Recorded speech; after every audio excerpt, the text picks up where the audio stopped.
Coming up on this episode of the 500 and Growing podcast. And I remember my dad with his very broken English standing up and saying, my wife and I, we speak Espanol. We no speak English. You teach English in school, and we speak Espanol en casa. Somos Colombianos. You know, like just standing up for our language and standing up for our cultura. They got stopped by police because there were Black and Latino kids in the car together. And this is a very long story that I perform regularly, so I won't tell the whole story, but just to say that the only reason they got stopped was because they were Black and Latino in the car. And then at the end of this chase that happened, a gun goes off that's in the officer's hands, and the officer drops.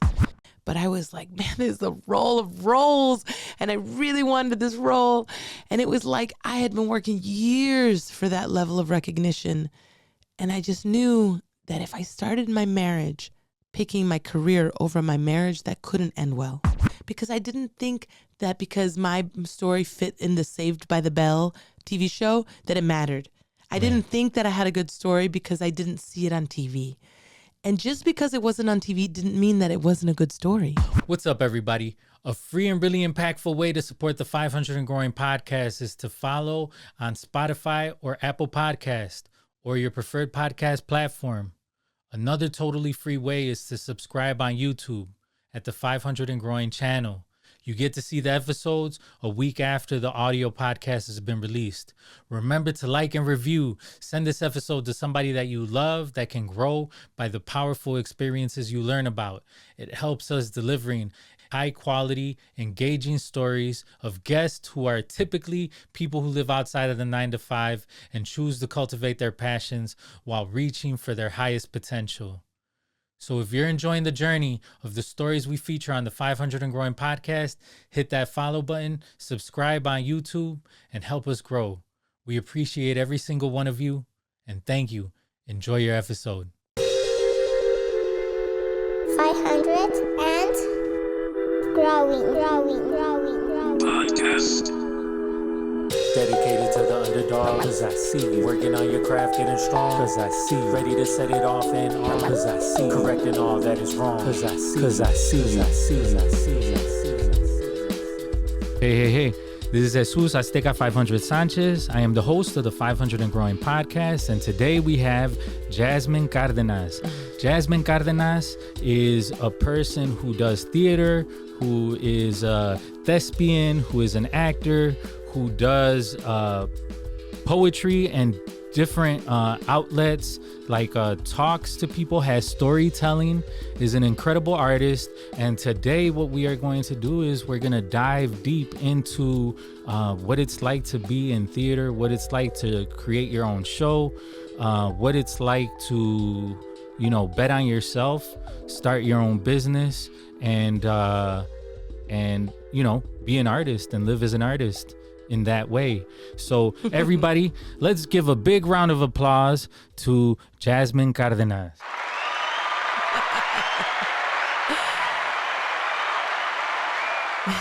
Gracias, Jesus. Yeah. I like the applause. Thank you. Well, welcome. I'm excited to be here. It's interesting to hear you give me that intro because we wear many hats, right? For sure. And as seasons and life moves forward, I find myself trying on different hats and figuring out which ones fit right and which ones are for a season and which ones are forever.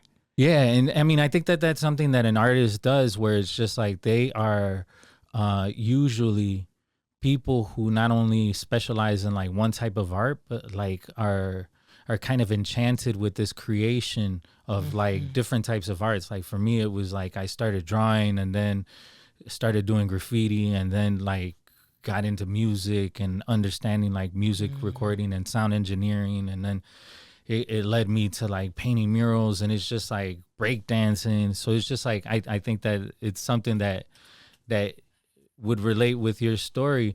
But before we get started, just to get a sense of like who you are as a person and what you grew up with or how you grew up, is like, what was it like when you grew up? Like if we could flash ourselves back into your past, like what was little Jasmin like, and who did you grow up with?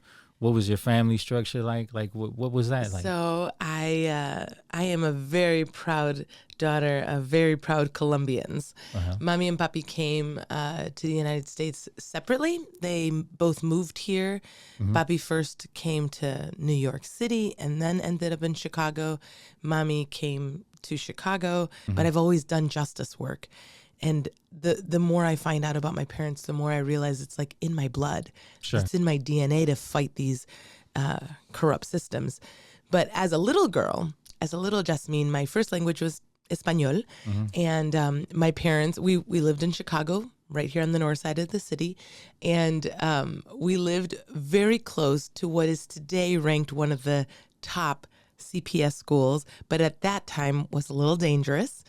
And so my parents put me in a Catholic school so that we would have a safer and better education experience, they thought. What school was the school? The school that I lived really close to was called Audubon.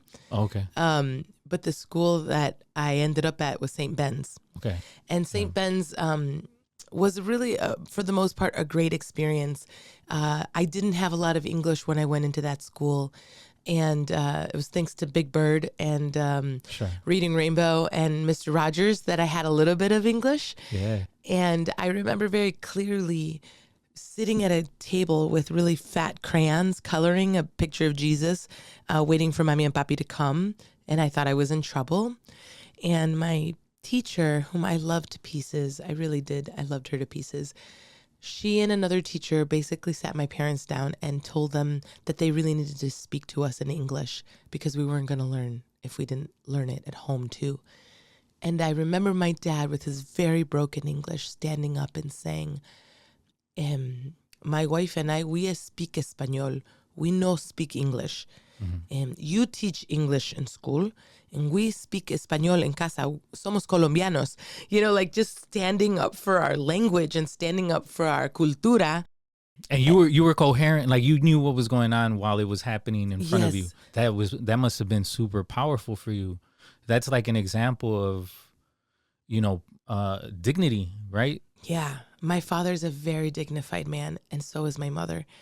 And I remember that my dad was very angry, but he was very composed. Like he went from like, oh, hola, like very friendly when he arrived to when he stood up from that chair, I could tell my dad was angry and I thought I was in trouble. And I understood enough of what he said that he was standing up for us. And Fabian, my big brother, they pointed out Fabian and myself as both needing to learn English. And I just know that moment that my father stood up for us is the reason I'm bilingual. Like I would not have my language skills, just like many of my friends didn't keep and retain their Spanish or their Tagalog, because we had a lot of Filipino kids in my school. They didn't retain those languages because we assimilate.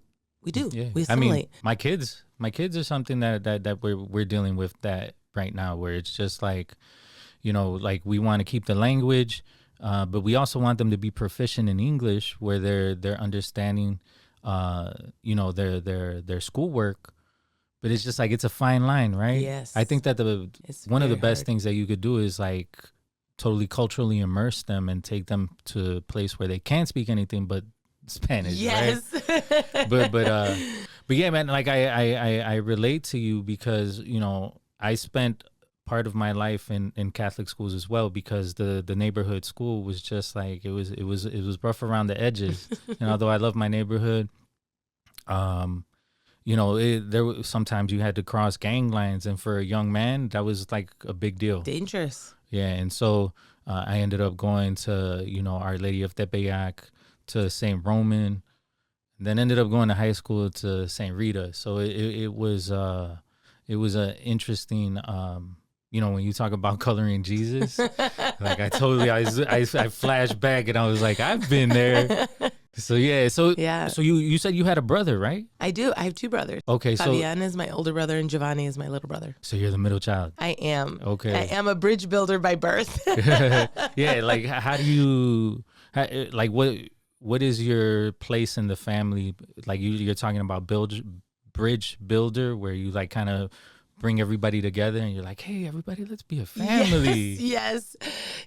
My brothers definitely are very different from me. Both of them took on that entrepreneurial spirit from the business side of the world. Sure. And I took it on from the artist side of the world.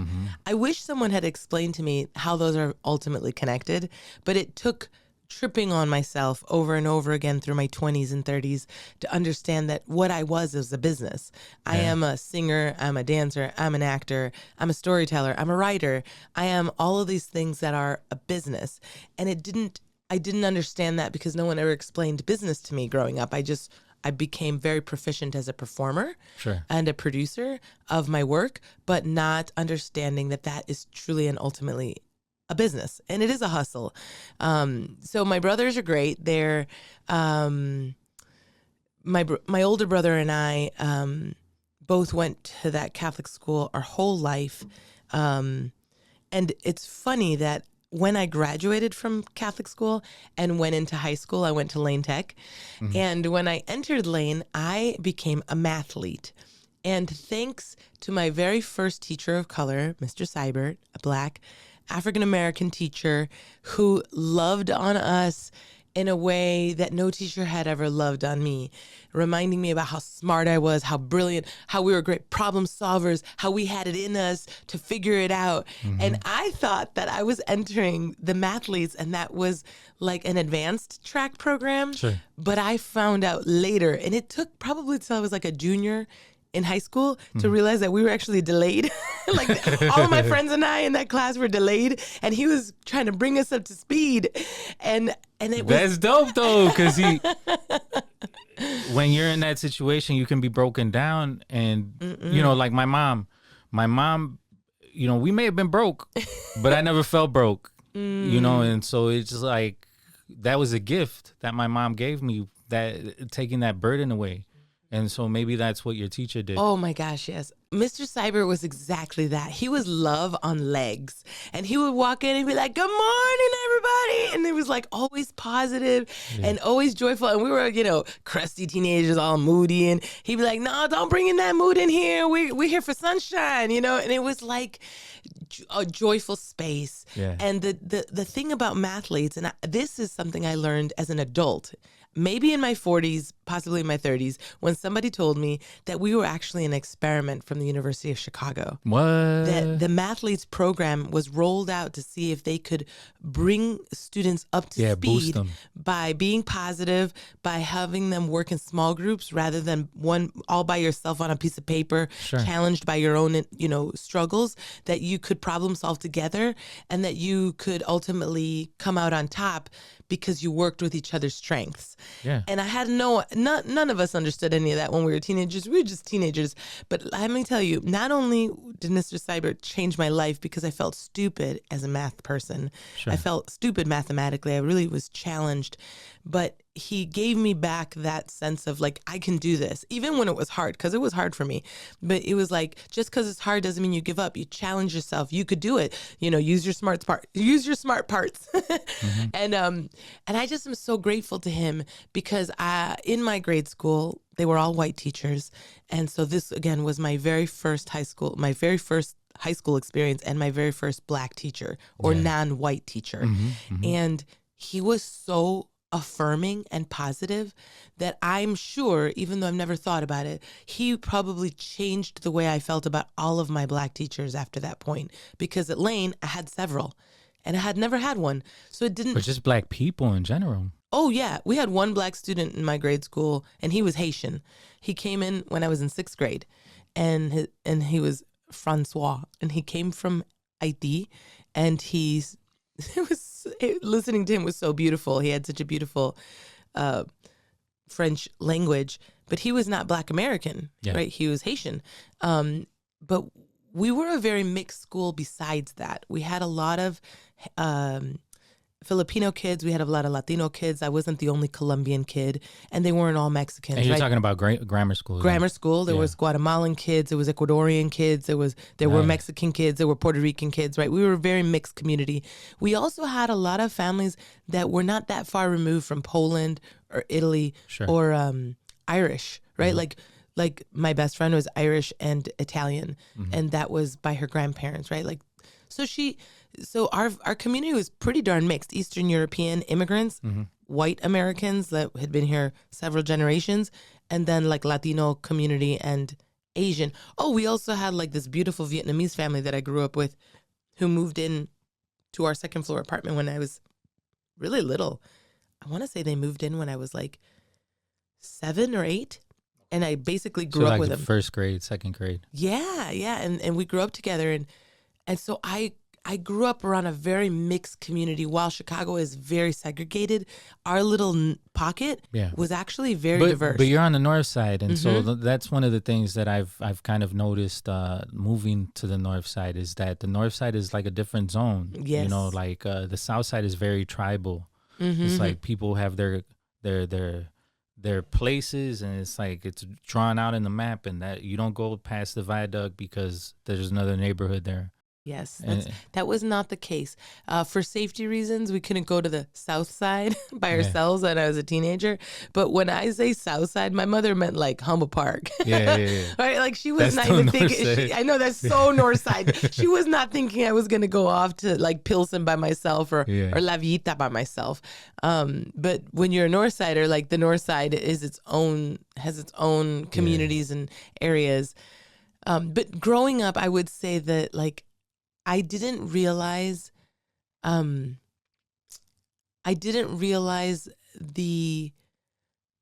oppressive system I was in or under until afterwards.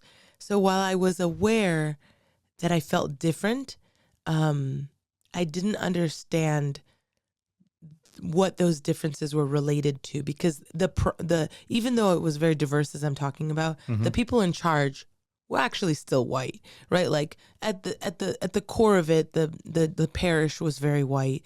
The neighborhood park districts were very white run. I still remember. I mean, what color did you paint the Jesus? He was white. He was definitely white. I still remember being in grade school. I was part of the Paul Revere gymnastics team, and my mom doesn't ever forget that I was the only little girl on our gymnastics team that didn't make it to our competition.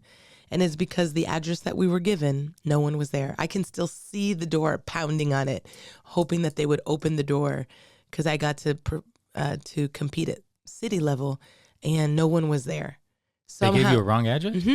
Somehow, like on purpose. Like my mom feels like it was very much on purpose. She says that esa señora era racista, my coach.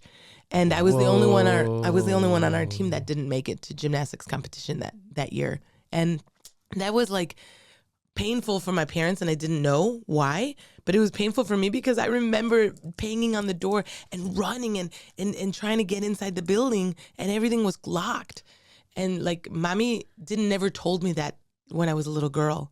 She just said, "Ve, parece que cambiaron las cosas." You know, like they must have just changed the location and we didn't get the memo, right? Like that was the idea. Pero like mommy always knew, and she told me as an adult, esa señora, she made sure that you didn't get to compete. And like those things were present in my world, but thanks to my mother's, they shielded you. Yes, my mother didn't help. I mean, let me know that. I can't imagine being your mom, man. I would be extremely mad. Like that, man, that has to be like crazy devastating. And to see your child like break down and be sad and not be able to tell them like what happened because you want to protect them, like that's a wild place to be. I mean, I'm pretty sure my mom had that experience as well. Right. But it's just like, man, how sad. How like, and I'm not talking about the situation, I'm talking about the world. And that leads me to my next question, which is like, did you see anything growing up that you wanted to change? Right? Because you mentioned like your dad having that conversation with your teacher, right? Yes. And you were just like, that kind of like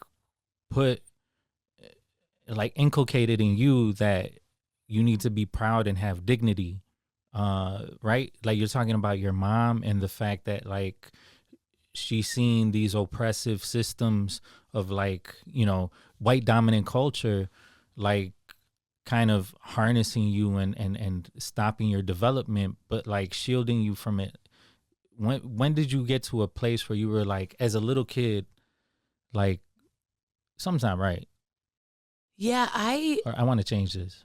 I definitely sensed that. I definitely remember becoming aware in high school the systemic oppression that was affecting all of us.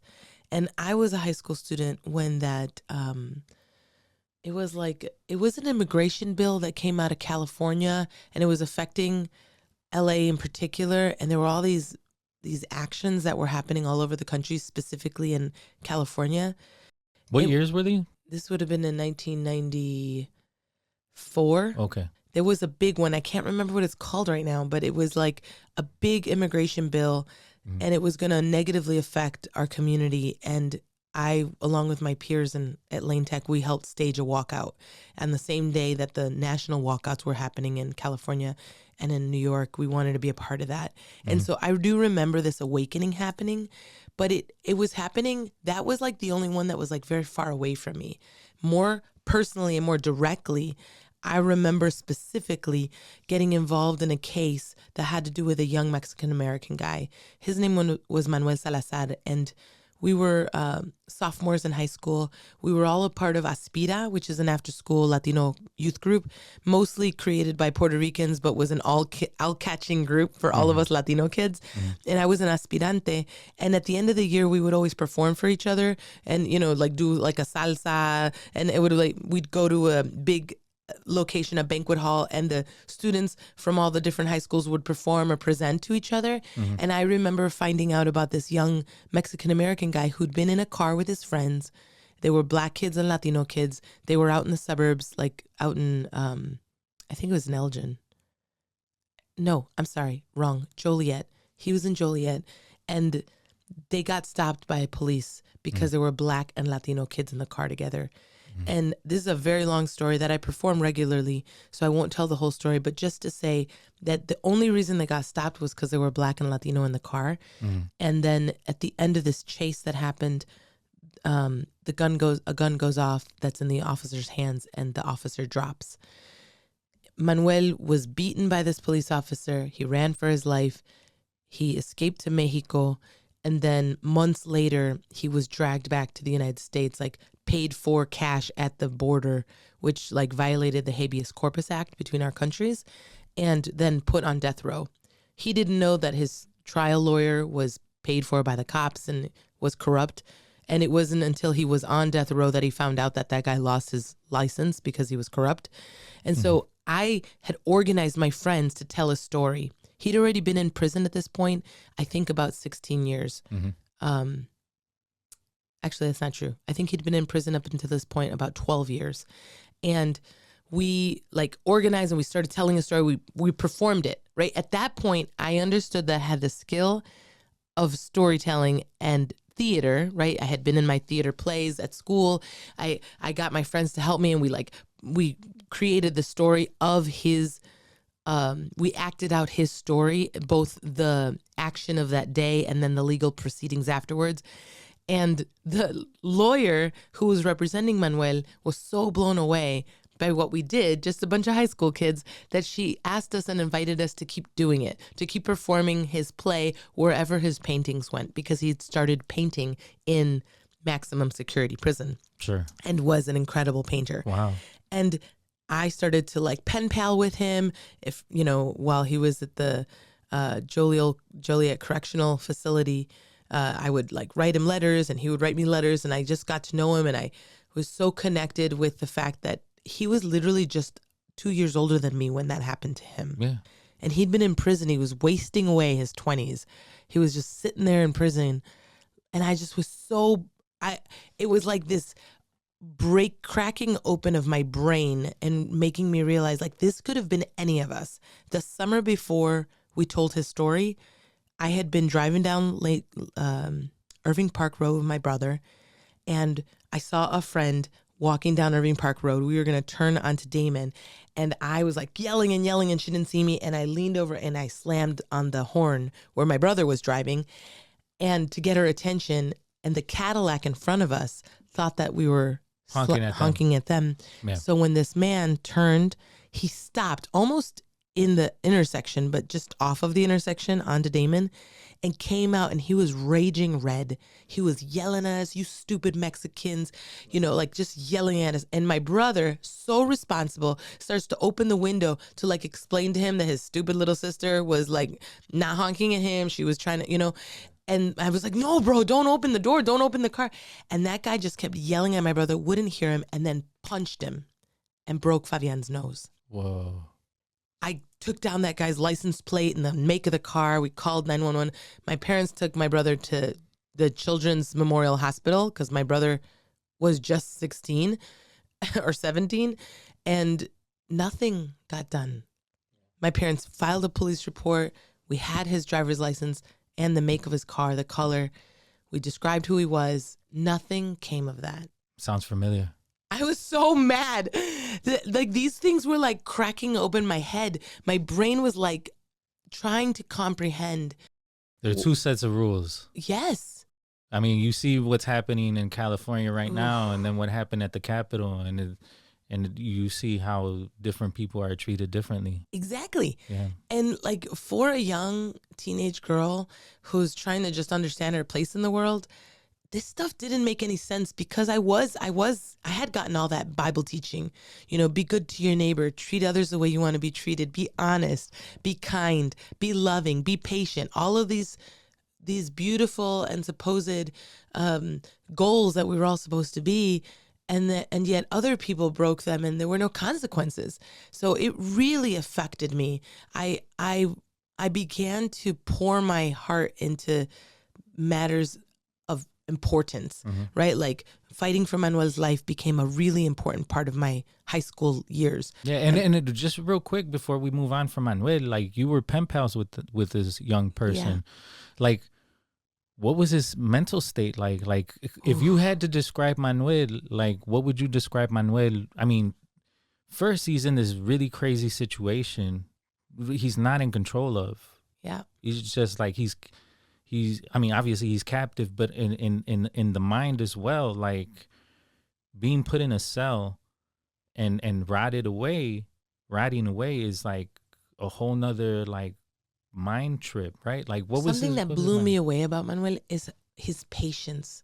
I was just blown away at how patient he was and his kindness. He had a very soft disposition about himself. Mm-hmm. He seemed so much older than his years. When I met him, he would have been in his 20s, in his late 20s. And because I also went to prison, I got to visit him with his lawyer. Okay. My little brother and I went. I had been volunteering hours and hours, writing letters at the office and licking envelopes and putting stamps on it and asking people to stand up for him, to call their representatives for him. And I don't know, we had just been pen paling so much that we went and visited him. I'd never been in a prison before. Mm-hmm. And to see this very gentle figure, get patted down and then moved forward from one door to another door. Yeah. And then he was just so kind and sweet, and he was funny. And I remember being blown away by the kindness that he oozed. And it was sincere. Sure. Right? So this young guy, he was my age. He was just a little older than me at that point when he had ended up in prison. But he was much older than me at that point. He was like at least 10 years, more than 10 years older than me. But at the time I met him in prison, he'd been there a long time. Mm-hmm. And what I'm ashamed to say is that I was so committed and so into it all of my sophomore year, all of my junior year, and then and I had to change ensembles. Like my friends got tired, and they had like basketball practice and other things, and college applications, and I just kept replacing them with other friends to keep the ensemble going, to tell his story. But then I too got busy, right? Mm-hmm. I had to write my college applications. I was on the basketball team. I was on the first girls soccer team that Lane Plain Tech ever had. We built a soccer team because the boys had one and we wanted one too. Yeah. And like, it just kind of, it fell away, right? I went off to college and forgot. And I was so embarrassed to have forgotten when I remembered, right? Like I would have these moments of wondering what had happened with Manuel. Had he gotten his second trial that we were fighting for him to receive? And then I was off in college, and this high school from Pilsen, the Jesuit high school that gives young people the opportunity to work. Yeah, Cristo Rey. Yes, Cristo Rey came to our school, and they were looking for an after-school drama program. And I was the only Latina all 4 years in my college program. I was the only Latina that represented our people. Yeah, all so 4 whenever years. there was conversations or critiques, it was like, so what do you think, Jasmine? Yeah. So when this person came for an after-school program for their Mexican students, the teachers looked at me, and I was like, "That's cool, I'll do it." And Yeah. I was studying theater in my college program, and I had double major in creative drama. Where did you go to Which- college? National Louis University. Okay. There used to be an Evanston campus. And at that point, I was getting prepared to be able to go out and teach theater. So Sure. it was a perfect setup for me. Yeah, you were ready. You were prepared. I had been learning. I'd been taking practicum hours. I was learning how to teach what I love to do. And I knew that I wanted to be an actor.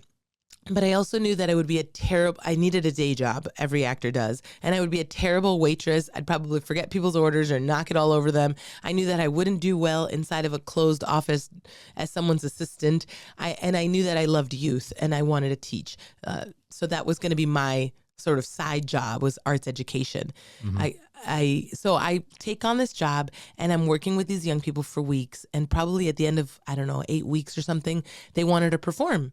The program was not supposed to have a show at the end of it. It was supposed to just be an after-school skill building experience. Sure. But then I was like, dude, what play? Like I had been reading Ibsen. I had been reading, Raisin in the Sun. We had a Hansberry play. Like there were some plays of color, but mostly I was reading dead and alive white guys.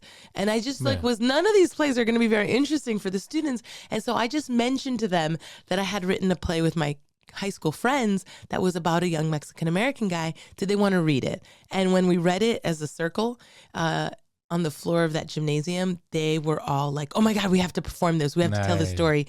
And then I wondered, like, oh my gosh, what happened? Like, where is he? Is he still at the Pontiac Correctional Center?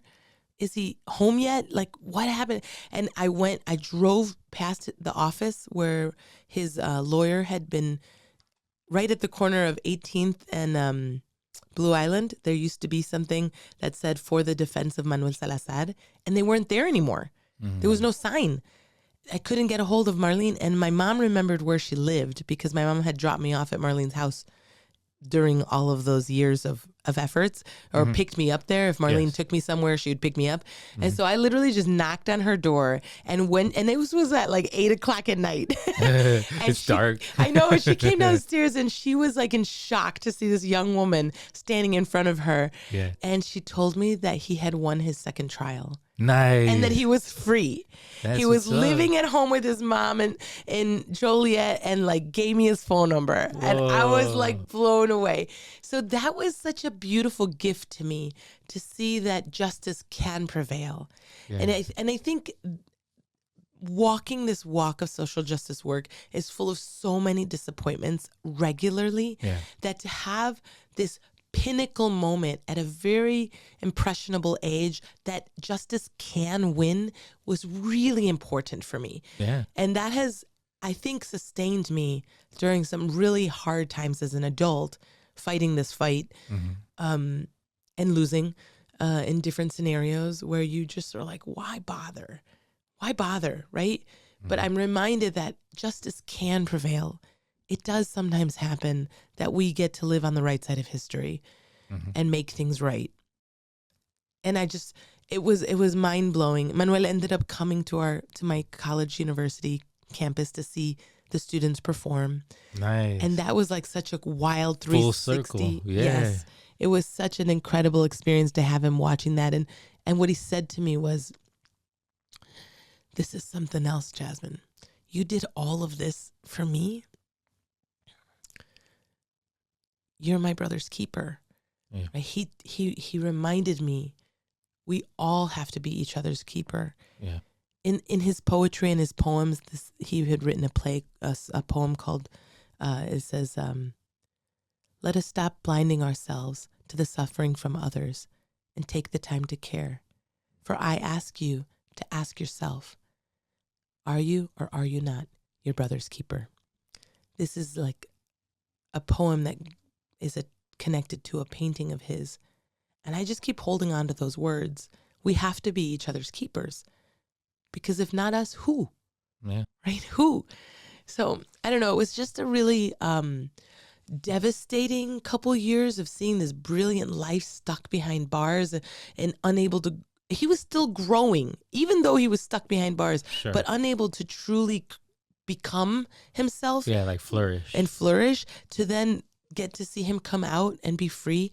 That was a really powerful and really marked me in my understanding of how powerful theater can be, how it can change hearts, because we saw people who were totally uninterested in the story when we would show up to an event, and then they would caught by our work and then lean in, and instead of like leaving, because we saw people were trying to leave, they would like stick around and listen. Mm-hmm. And then we moved them as far as to sign a petition or want to get involved or volunteer at the office, right? Like, theater has the ability to change a heart.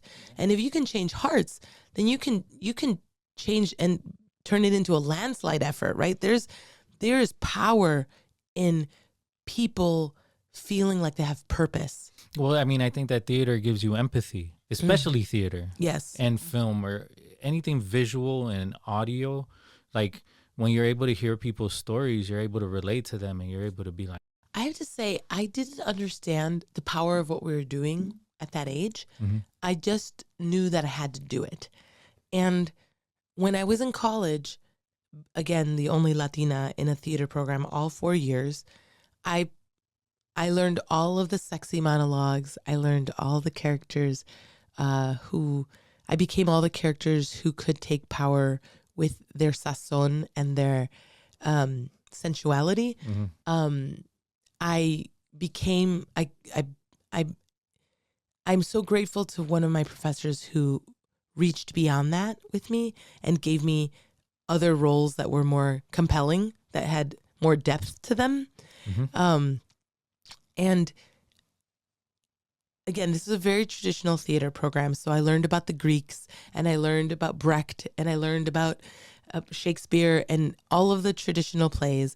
You know, I was in the Glass Menagerie in my senior year, you know, all of these very traditional plays. And then right before I graduated, one of my other professors says to me, Jasmin, it is not okay for you to graduate from our program never having read a play by a Latino playwright. And that's dope. Yes, I loved him for that. And he handed me Luis Valdez's play, Los Vendidos. Mm-hmm. And that, again, further cracked my skull open about what was possible. Because here were these very stereotypical characters that were representing all kinds of Latino community characters, mm-hmm. and really dismantling the power structure by going straight for the jugular with these stereotypes. And I had already done this project around Manuel Salazar as a high school student. Sure. And then I was thrown into like Antigone and the Greeks and Shakespeare and like all these very traditional plays. And then right before I got out of school, having learned how to tell stories, how to perform stories, how to craft stories, how to direct stories, mm-hmm. I get handed this play that just blows my mind, because it's the structure of the play is like none of the other plays I've read up until that point. We didn't get to perform it. I only got to read it. And I didn't even get to read it in a community or circle to like process it together. Mm-hmm. This was like this private little moment of me and Luis Valdez's work, realizing that there was so much more that was possible that I didn't even know existed.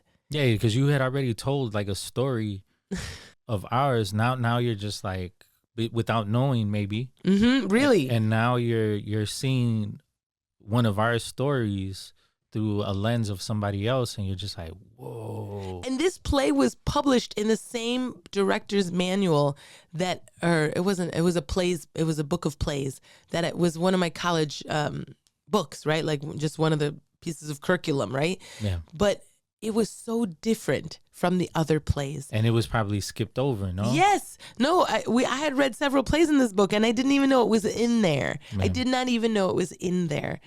And I just remember wanting to do more like that. Mm-hmm. I didn't know how. I didn't know where I would get to, how I could meet Luis Valdez or learn about where these plays existed. But being given a play like this to read really does something to you when you haven't. None of the plays that I had read were written by Latinos. My connection to Latino performers was growing up with Spanish TV. And I grew up loving Celia Cruz. I grew up loving Thalia. I grew up, watching El Chavo del Ocho. I grew up with Spanish TV. It's kind of ridiculous. And my white friends laughed at me so sincerely. But when you grow up watching Spanish TV, you don't necessarily know what English culture, popular culture is. So I did not know that like the Monkees wasn't the Beatles. I just knew it was a bunch of white guys that sang together. Yeah. And it wasn't until I was like in high school and college where I realized like that's not who I think it is. And realizing, hey, we're the Monkees is not at all the Beatles. Yeah. Right? Like, pero me dio pena decirlo. I was so embarrassed. But I also couldn't have known any better. My parents didn't grow up listening to the Beatles. We were listening to Orquesta Guayacá, Orquesta, Grupo Nietzsche. We were listening to salsa and merengue and cumbias colombianas. My family life was very Colombian, and we didn't have like MTV. I went to my best friend's house to watch Janet Jackson's Rhythm Nation, right? Yeah. I didn't have that option at home because we didn't have MTV. We didn't pay for cable. Yes, no, we didn't pay for cable. We had channel 2, 5, 7, 9, 11, 55, 66, and the U, right? Channel 44, I'm trying to think. Yeah, 26. So I didn't have like all of those cultural touchstones in the same way. Yeah. They were kind of through this hazy, murky filter of Latinidad, right? And I didn't understand that I was Latina, but I wanted to be. Porque yo era colombiana. Yeah. But then I realized when I went to Colombia que yo no era colombiana, yo era una gringa. Like my cousins were like... As soon as you start talking, they're like, you're not from around my here. My cousins were like, llegó la gringa. Not only did I sound different, but I was so much taller than my cousins, right? I was getting that good milk, that American milk that's full of, whatever junk they put in our milk that made us supersized. Yeah. But my cousins and my uncles and my aunts, they were so much shorter than my brothers and I. Yeah. We were like getting like this supersized milk that was growing us tall. Yeah. And like I just always felt stuck in between. In Colombia, no era lo suficiente colombiana. I wasn't Colombian enough. And in the U.S. and in Chicago, I wasn't quite American enough. And it didn't help that I didn't like watching football or baseball. We watched soccer. I was watching Higuita, right? Like I was not, our cultural touchstones were so different. And this is the thing that kept coming. I kept getting stuck in the middle of this place, being in parties with my white friends in college that I didn't understand what everyone was talking about. Yeah. And I just listened a lot to see if I could figure it out. Sure. Right? There would be these experiences or the crazy shit I saw that they got away with. And my cousin, my friends in Lane Tech High School, we didn't even try to get away with that stuff because the cops would have been up on us so fast. Yeah. And here my friends were getting away with murder in Evanston. I was like, what? It's just like, I was constantly reminded. They were camouflaged. Constantly reminded of the two worlds. Yeah. That there was this world for my white American friends, and then there was this other world that we had to walk in. And we had to walk a lot of, our lines had to be straight, and we had to be, extra good because the consequences weren't the same. Well, I mean, I think that one of the things that, I thought about while you were talking earlier, and I totally forgot until you just said that right now, was like, have you ever seen The Great Debaters? The movie? With Denzel Washington. Yes, a long time ago. So there's the younger debater. Uh-huh. And I forget, somebody gets killed or there's a tragedy. And he's like, we did everything the right way. Mm-hmm. We did everything the right way. It doesn't matter how good we are. They're still not going to accept us.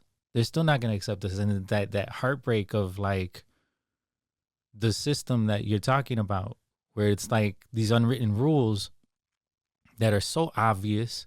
You just got to learn them. But there's a language has been put on top of it to make you feel as if it doesn't exist, but you feel it all the time.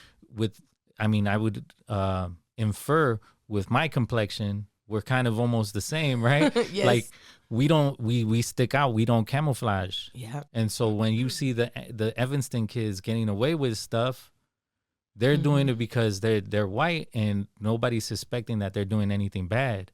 With us, it's like automatically when we walk in, it's like, what's this person doing? Wait, this person's different. You just walked in the door. I remember I was living on the Evanston campus. I went to a small school called National Louis University, and I had not spent much time in Evanston. I'm a Chicago kid. And I remember time and time again walking into stores in Evanston and the ladies following me, not only physically, but with their eyes. And I had both experiences where they would, just come all at me really strong. I just walked in the door because I saw something in the window that was cool and not understanding why. I did understand why they weren't following the other ladies in the store, but they were following me. But it frustrated me. It made me angry, but it made me also want to be even more correct in my behavior to show them and assure them that I wasn't going to steal from them or whatever the hell. I was not afraid of them. I was afraid of my mother, right? Like if you take something, I was taught from a very young age, usted no roba. We don't steal, Jasmin. You're not going to steal. And,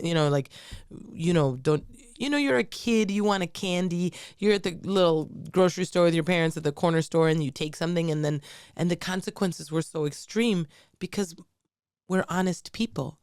We're good, honest people. We don't steal. My mother made that very abundantly clear. For me to become an 18, 19, 20-year-old and have some lady following me in a store, I'm like, I don't know what your problem is, but I ain't here to steal your stuff. Right? Like it was just like I had this like anger about it, but I also was extra polite so that they would back off.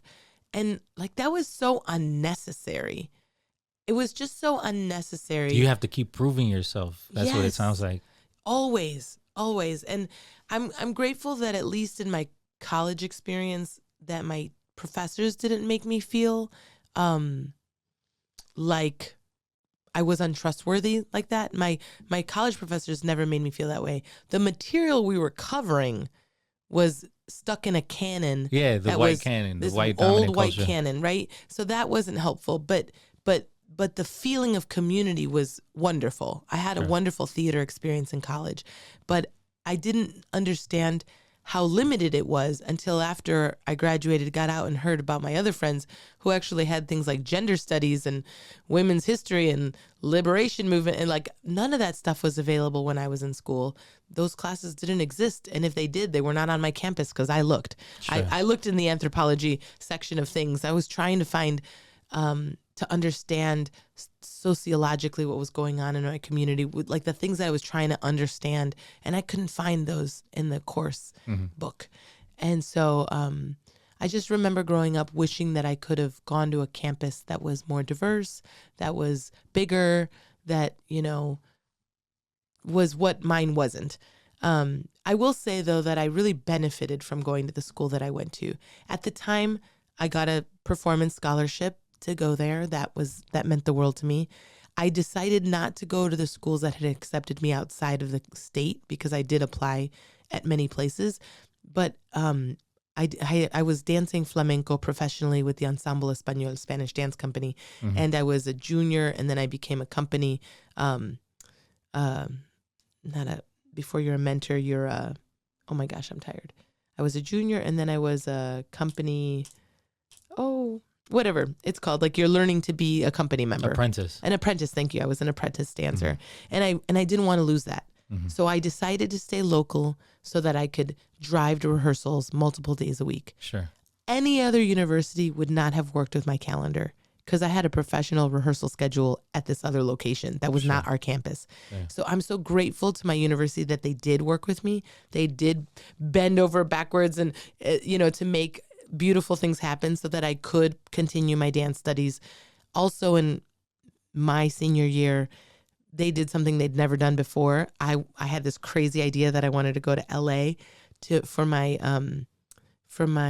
internship. Thesis? Okay. My internship. Uh-huh. And I went and I got to study or work at Danny DeVito's film production company while I was a college student still. Nice. This was pre-Zoom, there were emails, but there wasn't a whole lot of emailing.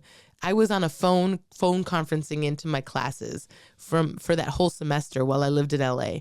I couldn't have gotten away with that at a big university. Yeah. So I went to just the right university for me that was willing to be flexible with me and they let me grow.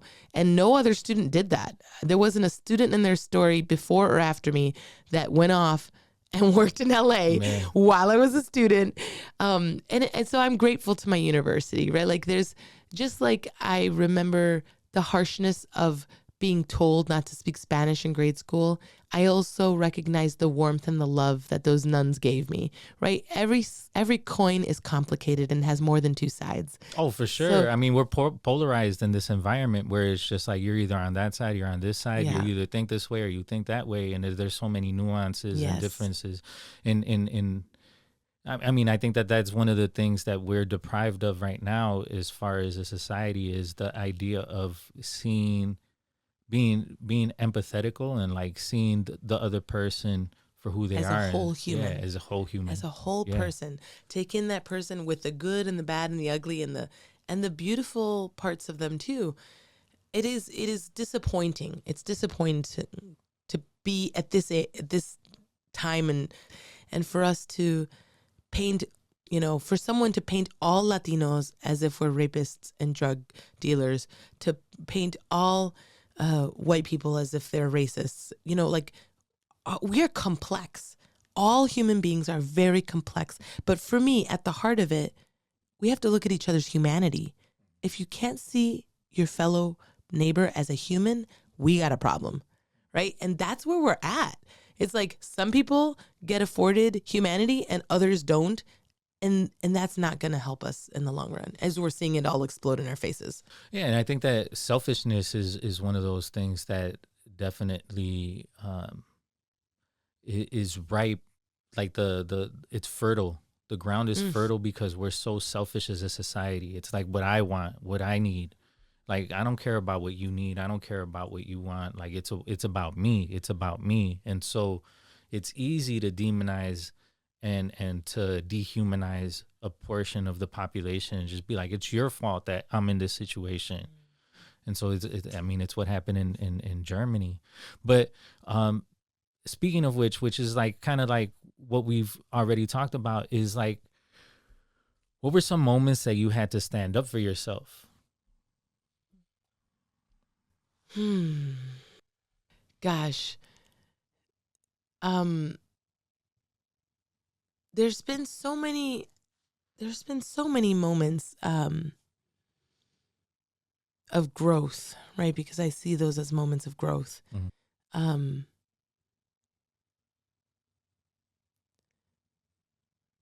So just in the same way that that people mark us as other, mm-hmm. you over there, you other, and otherize us, this catty competitiveness that does exist amongst performers, mm-hmm. amongst the creative community, is so harmful.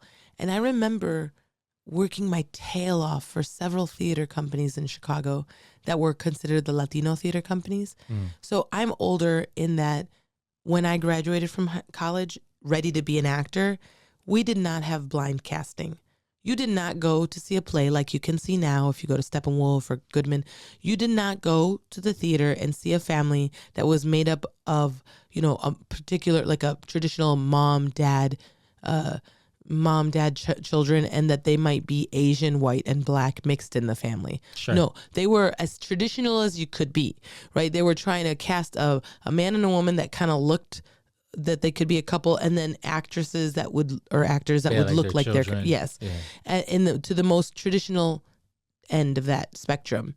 And unfortunately, if you weren't part of the in crowd, if you weren't an ensemble member inside of those companies, then you really didn't have very many options, because the Latino theater companies were the only ones that were doing Latino works, and everybody else was doing white work or black work, but they were not doing works that included Latinos very traditionally, Sure. very much. And so I remember clearly sort of being on the outside of that circle of the Chicago Latino theater community. I was very much in that circle because I was working my tail off. I'd show up at the fundraisers to help them sweep the floor, set up the tables, sell the tickets, and do all that. But I wasn't given an in to be in that ensemble, right? Mm-hmm. Where then the world opens up and roles open up to you. Sure. And it was just constantly right outside of that. And I remember being so frustrated at the lack of opportunity.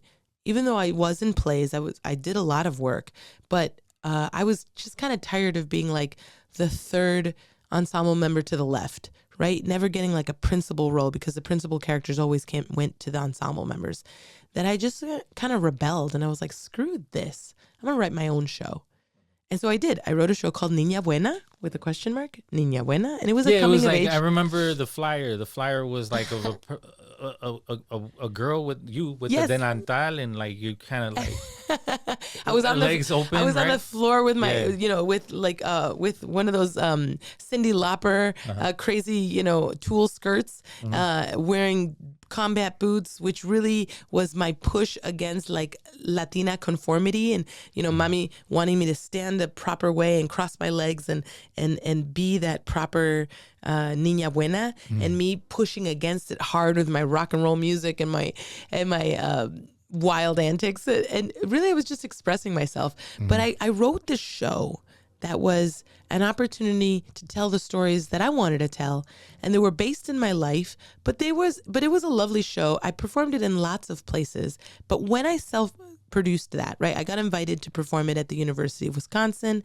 in Madison. I performed it in Iowa at a different university. I performed it in several locations in Chicago, both theater and private events. When I produced that show, I can count on one hand how many Latino theater colleagues came to it, right?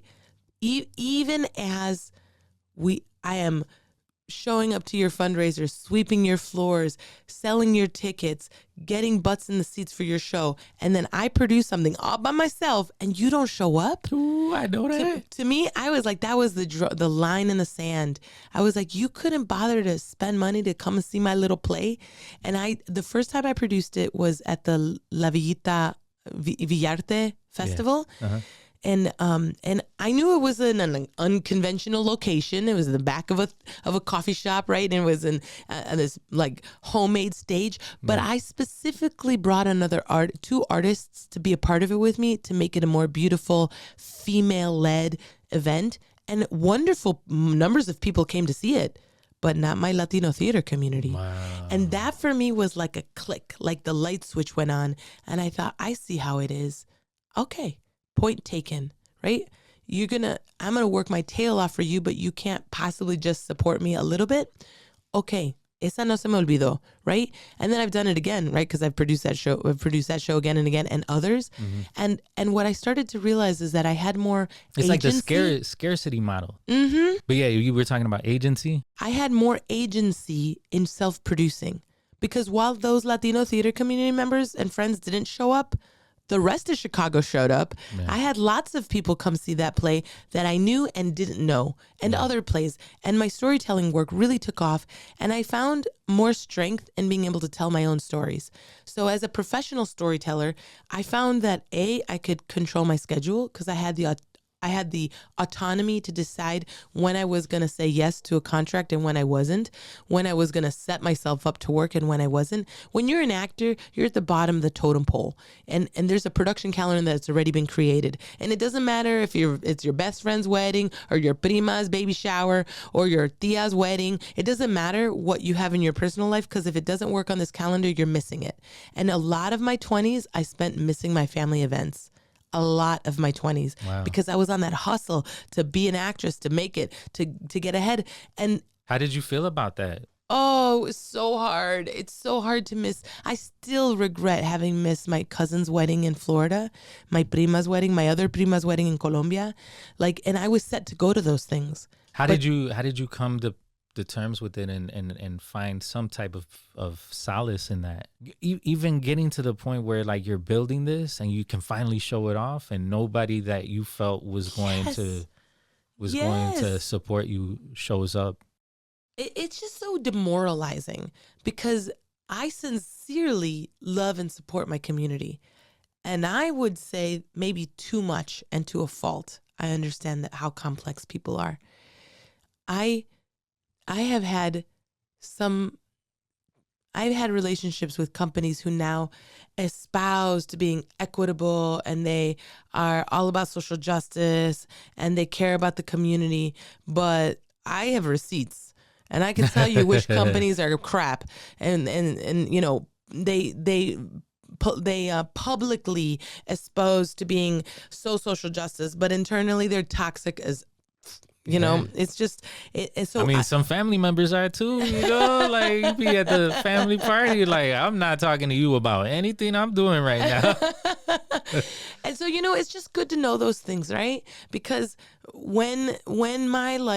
when I started to take the power back of my creative control and being like, you know what, this is a bunch of shit. I'm tired of auditioning for you people and not seeing my capabilities. And I started writing my own work and producing myself. Even though that tired Latino theater community did not come out, other communities have come out. And nationally, I get invited to perform all over the country. I am very grateful to the fact that I did not give up when the local doors were closing, because I would not have realized my skill and capability when I started being able to do that in all kinds of stages and places. But I think that happens when you take the risk and other people aren't willing to take the risk but want to take the risks. Mm-hmm. So they've been like coaching themselves or like preparing themselves to take the risk, and they see you jump off and be successful. And they get jealous and they're just like, I can't believe that this person actually jumped off and I haven't. And so there's like an insecurity within them where they're seeing you flourish and they're like, I should be there, but I didn't have the courage to do that. And I think that that's one of the things that the podcast does, the 500 and Growing podcast, is it shows those stories of people jumping off and being like, I believe in myself, right? When I was mentioning my mother, like, my mom passed away in 2006, and so, an episode, I believe it was the fifth or fourth episode of the season, Demetrio, we were talking about Randy, and it kind of ties in. It's like Randy was always like, he was a young person that passed away. He was younger than me, and he passed away in 2010. And he was always like, yo, let's record, right? Every time I hung out with him, it was like, let's record. And every time I hung out with him, I was just like, I was always busy doing other things, right? And so he ended up passing away in 2010, and it really impacted me in my life. But it kind of led me to the place that I'm at right now with 500 and Growing and creating murals and like artwork through this thing called memory portraits. But my mom, the same thing. My mom was, a story that I've told before is like, she was an Avon lady, right? She was a Tupperware lady. She was super funny, man. And so with Tupperware, we would go to places and she would be like, sí, señora, mira, mi gabinete está lleno de todas estas cosas. And I would look at her like, girl, you lying? Yo, what's up, man? Like, you got jars and like old jars all up in there. Like, you don't got that. These are the ones that you show off so that people buy them. So it was just like, my mom was a hustler, right? But the whole thing is that like, she was a hustler and sold Avon as well. She was also like, a secretary or of that sort. So she had a day job, and this was like her side hustle. So many hustles. But the whole thing is that like, she got so far in Avon, and Avon used to have this level called the President Club. And if you got to the President Club, you were selling a whole lot of merchandise, and you also got like discounts on things.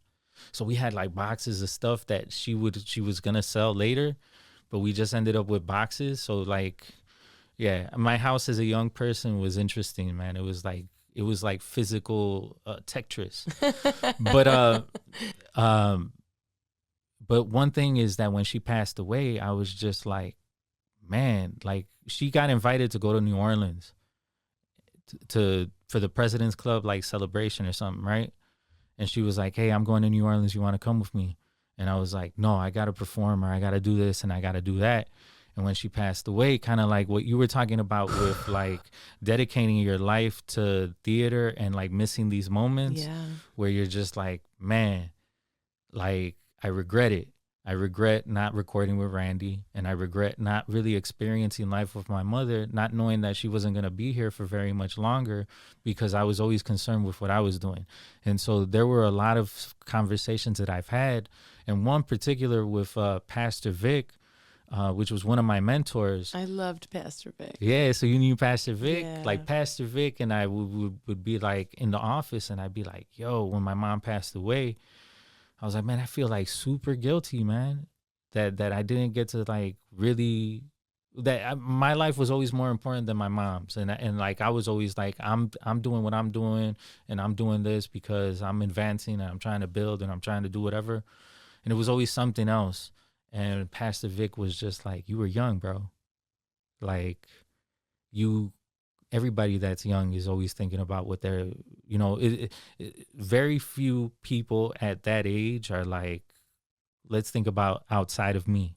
Yeah. And so you have to forgive yourself for doing that, because I was really hard on myself. And he was just like, you got to forgive yourself because of the place that you were at that time. And so it's something that came to mind when you were just like, yo, I'm building this thing and missing these life events, these weddings.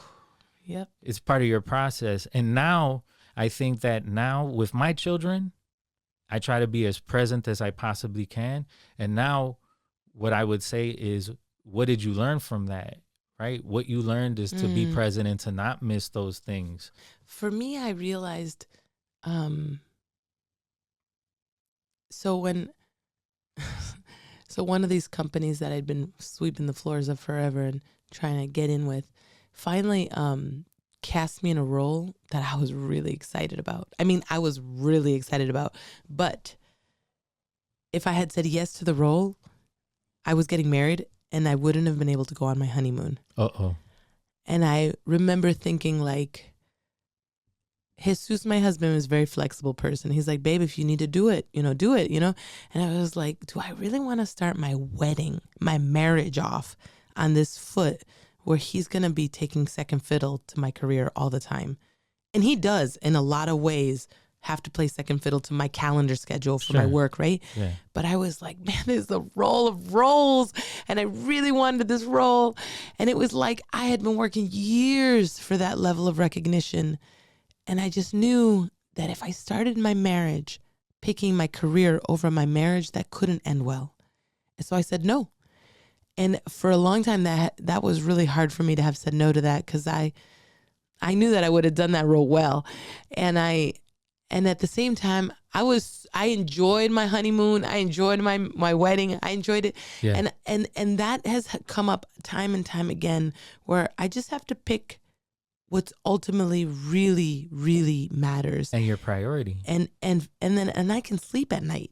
Right? Like I can sleep at night. I was sad about missing that role, but I was like, there'll be other roles. There'll be other roles. You only get one honeymoon. You only get one with this person, right? One, people get married and divorce and have another honeymoon with a second husband or whatever. But for me, you want to make it last. Like yes. you did this as a sacrifice for the future of your relationship, right? And so like now as a mom, I'm really grateful that I waited to become a mom. Because I remember when I was in my 20s and I was young, I was hustling hard and I wanted to be out clubbing and dancing. And we would go to you do a play and then you'd go to the bar and you'd hang out till late. And I did all of that and then some, right? I lived life to the fullest. I traveled the world. So when I finally got pregnant and I have this beautiful baby boy, those nights are so long. Those nights when you're breastfeeding a baby who is up every 2 hours to eat or 45 minutes are so hard. But I remember being so grateful that I chose to wait to have him till I was ready, because I didn't need to be at the club. I was so happy sitting in my room or on my couch with my baby, putting him to bed or picking him up at night. And I was able to be fully present because I chose to not have a child before that age, so that when my time came, I could fully live in that. And so when I had my baby, I had my son, I was pregnant and in a show right before I had him. And then I gave myself 18 months. I said, Jasmin, you're not going to be in a play for 18 months because I was breastfeeding and I wanted to breastfeed my son and not worry about the rehearsal schedule in the theater and tech or 12 out of 12 hours, to be away from my baby. But literally I marked 18 months and then was in the next production right away. And I did 3 shows back to back right up until I had my daughter. And I'm literally climbing 3 flights of steps at the Iron Arts building, pregnant, 8 months pregnant. I am due in 3 weeks thinking, what am I doing? But I squeezed those 3 shows in before I had her. And then less than a year later, I was at Steppenwolf in another show. And I was so tired. I had my baby he was still in diapers. And my daughter was just not even a year old. And I was breast pumping in a dressing room at the Steppenwolf thinking, I was so exhausted. I was like, what am I doing? But that scarcity mindset, if you leave the stage for too long, they forget about you. That was strong in me as a mother. And I didn't want to lose my identity as an actor. And I said, you know what? I did the Steppenwolf show. I'm going to take a break. I'm going to give myself 3 years to just be a mom and not be hustling in the theater. And it's so low pay, right? Even at Steppenwolf, where I was making good money as a lead character in a show, when my mother got sick and then my mother-in-law couldn't help me watch my son because my father-in-law was in the hospital, I had to pay a friend to babysit for 3 days while I was in the show. I paid more money out of pocket for my girlfriend to babysit my kids at a reduced rate than I made those days, right? Yeah. And I was like, dude, this shit is crazy. It was like, I can't afford this, right? Like, I remember just being so grateful that I could be a mom, that I got to be a mom and take some time off that show and not feel like that scarcity mindset was attacking me and not feel like I had to choose between bedtime and curtain time. And I'm grateful because if I hadn't had my kids in my 20s, I wouldn't have understood that balance and I would have wanted to be out there. When did you have your kids? I had Mateo when I was 35. Yeah, so did we. So we're the old parents. We are. I am an old parent. Yeah, so we go to I was 37 when we had our first, and so it was just like we had waited. Yeah. We'd been married for a long time. And us too. We were married for 7 years, I think, before we had our son. We were married for 10. You see? Yeah. And so, but like you could really gozar. Like you really get to like love on it because you waited for it. Yeah. And that's been the biggest gift is if you wait for something and it comes true, you get to enjoy it all that more. Yeah. All that much more. I'm really grateful for my partner. I couldn't have done all the stuff that I've done without his support. And without his, presence. It's hard to be married to an artist. And our marriage has not been easy because I don't clock in and out of a job. I have a passion, which means I'm always working. Yeah. Even when I'm not working, I'm working. I'm thinking about the project that I got to get to in a couple hours, right? Yeah. And it is hard to clock out and turn yourself off because I'm not doing something that I have to do because of making a buck. I'm doing stuff where I'm not even making money sometimes, but because it's a project I believe in, I'm going to do it, right? Yeah. And so it's tricky. It takes an incredible person to partner with an artist, I think. So I'm grateful. I'm grateful to Jesus. It's Tocayo. Yeah, yes. For sure. I'm grateful to my Jesus because it's hard to be married to an artist. I'm also not a traditional homemaker. Yeah. Like I feel bad for him sometimes because he deserves a good home cooked meal, and I try. Yeah. But I spent more time in dance rehearsals and in my martial arts classes on the basketball court and on the soccer field than I spent in front of a kitchen, and it shows. And it shows. And like it's hard to get in the kitchen and want to make something delicious, and then like everything's a hot mess and you're like so frustrated. But you know, it is. But that's love though, you know, like that's love. Like you're never going to find 100% of a person. And if you find that 100%, you're probably not going to get along because it's too perfect, right? So there's 80% you're going to find that's like everything you want. The 20% is going to be the part that like you could do without, but you're going to live life and enjoy life because that you're seeing the glass 80% full, right? And so it's just, those are the sacrifices that we make as partners to live happily married, I guess, you know? Yeah. Marriage is a whole other podcast because it's not easy. I do feel like we were sold a bag of something when it comes to marriage and this concept of like that if you behave a certain way or you do a certain thing or like that it'll just be easy or perfect or right. Because people are complicated and there's no easy or right way to do it. And like you say, there's this 20% that you got to deal with. And there's a 20% in each of us. And I think that's been the biggest lesson for me is remembering that like my 20%, my flaws and his flaws, you can't compare flaws. Flaws are just flaws, or where you just don't match up in a certain way. It's a flaw to this person, but it's not a flaw to this person. I was laughing so hard. I was in a story circle a couple weeks ago, and there's this wonderful storyteller. She's an older Asian, Japanese storyteller, and we go around the food. The prompt is food, and when it comes to this beautiful storyteller, she says, "I don't cook, I eat." And we all laughed. We're like, what? I don't cook, I eat. It's a complete sentence. And we were like, oh my God. And we made her expand on that. And as a Latina who grew up with this expectation that uno debe ser ama de casa, that it's on me to cook and clean and take care of the house. I've lived under a lot of hard feelings and shame around my inabilities or my inequities, right? With regards to those things. And here was this beautiful soul saying, you know, my dad, he was a chef when I grew up. So I wasn't expected to cook. My mother didn't cook. None of us cooked. My dad cooked and we ate. And that was my job. I ate. And it's like all my life when I met someone, if they needed me to cook, I just explained, I don't cook, I eat. And I just thought, nice. That is so incredible. Well, that's liberating, right? It is so liberating. And I thought, I'm going to just get rid of this shame around my inability to like cook well, for example. Like there are a few things that I make well. Yeah. And it's okay that I don't make everything well. My kids love my lasagna. But you know what, man? thinking about that, there's like everybody fills a role when you grow up in the family, right? Like my mom was a single mom and I'm adopted. So I was the only child. And so my mom was like a fantastic cook. Oh.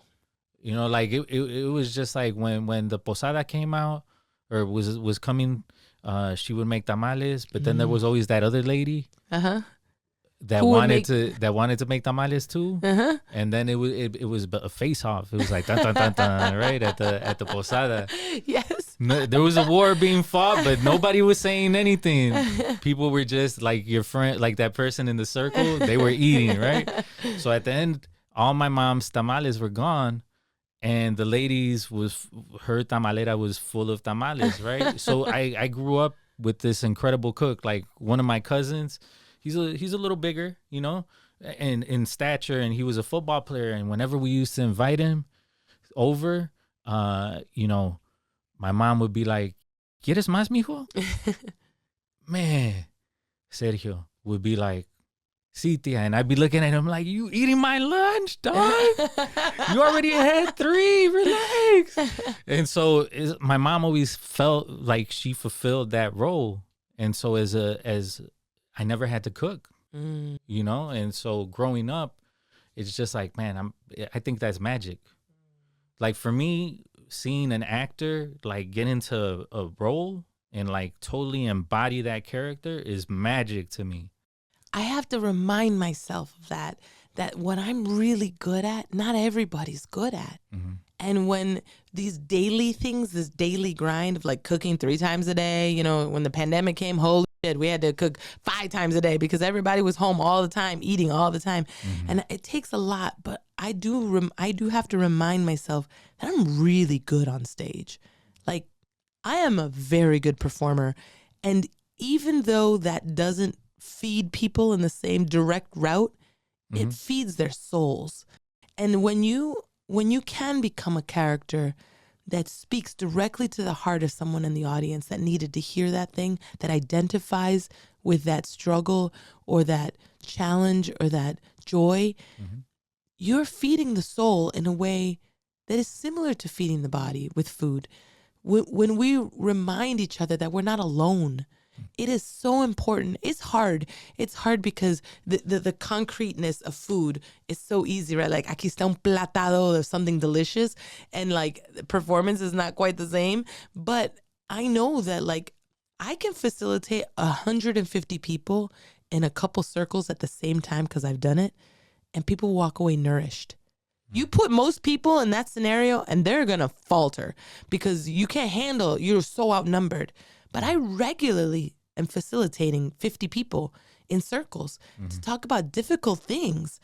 And I use my theater skills and I use my storytelling skills and I lean in, and people feel seen, people feel heard, people have an opportunity to share what's hard on their heart. And not everybody can do that.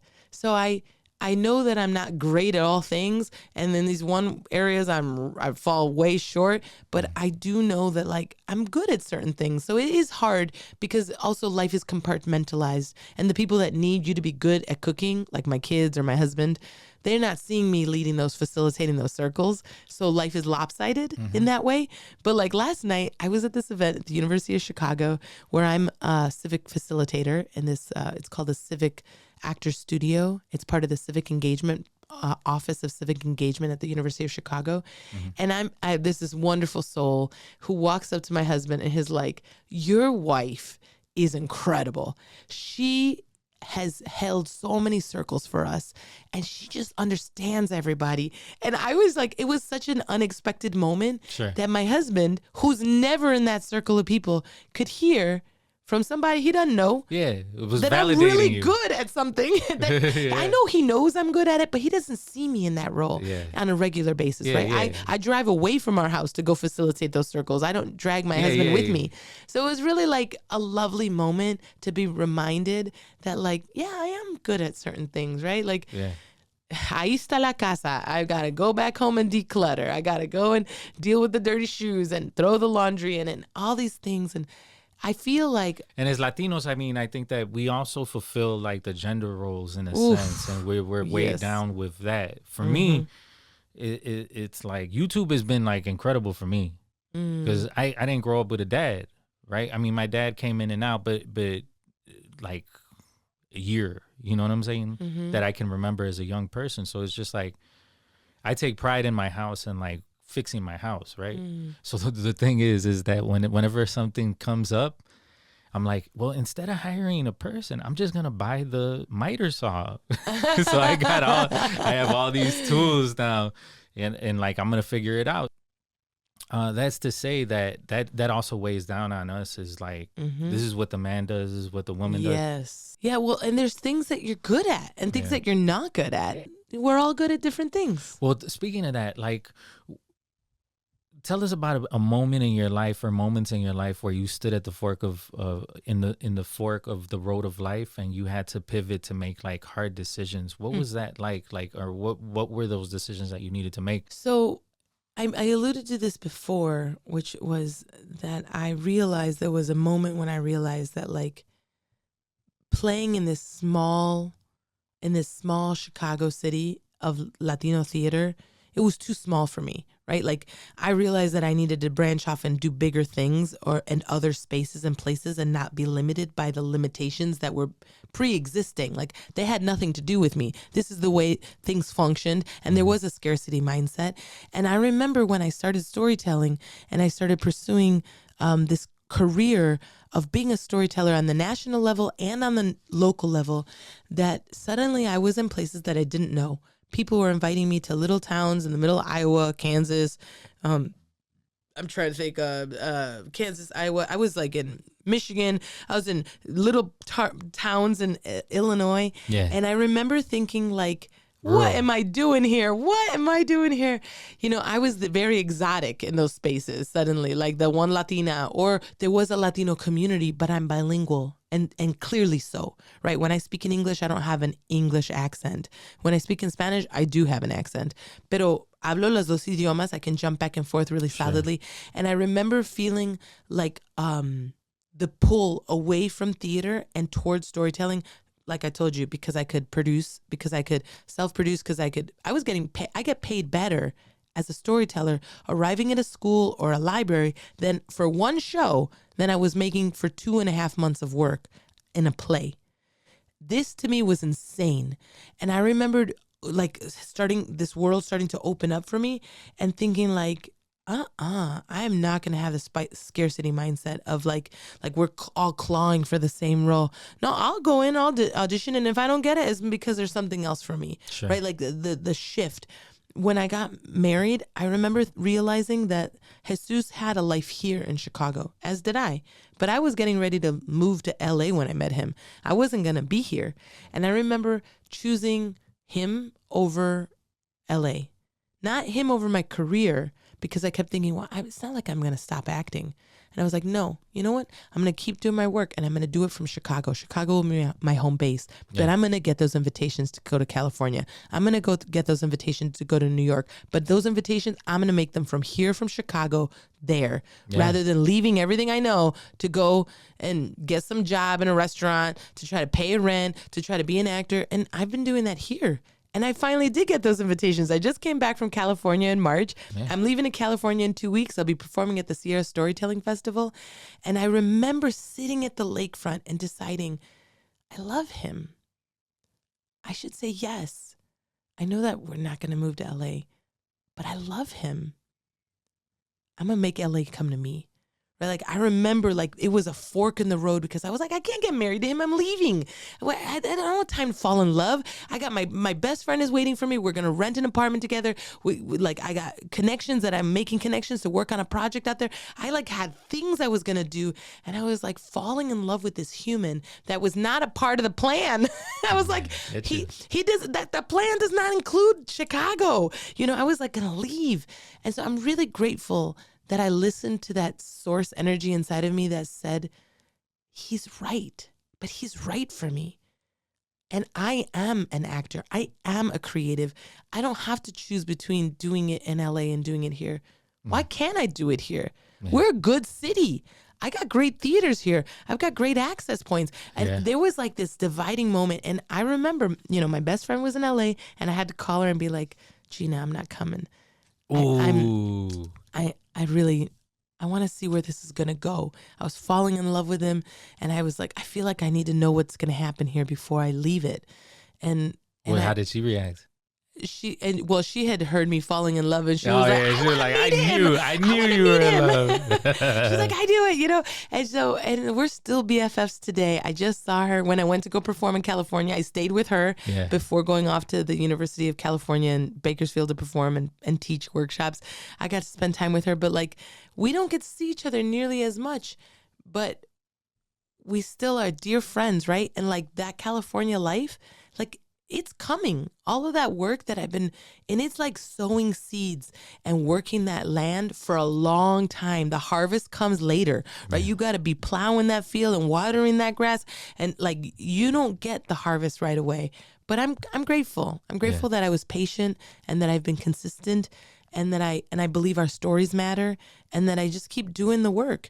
I've been working with Workers Teatro, my team of low-wage workers, to tell our stories of workplace abuse and fighting for workers' rights for about 8 years now.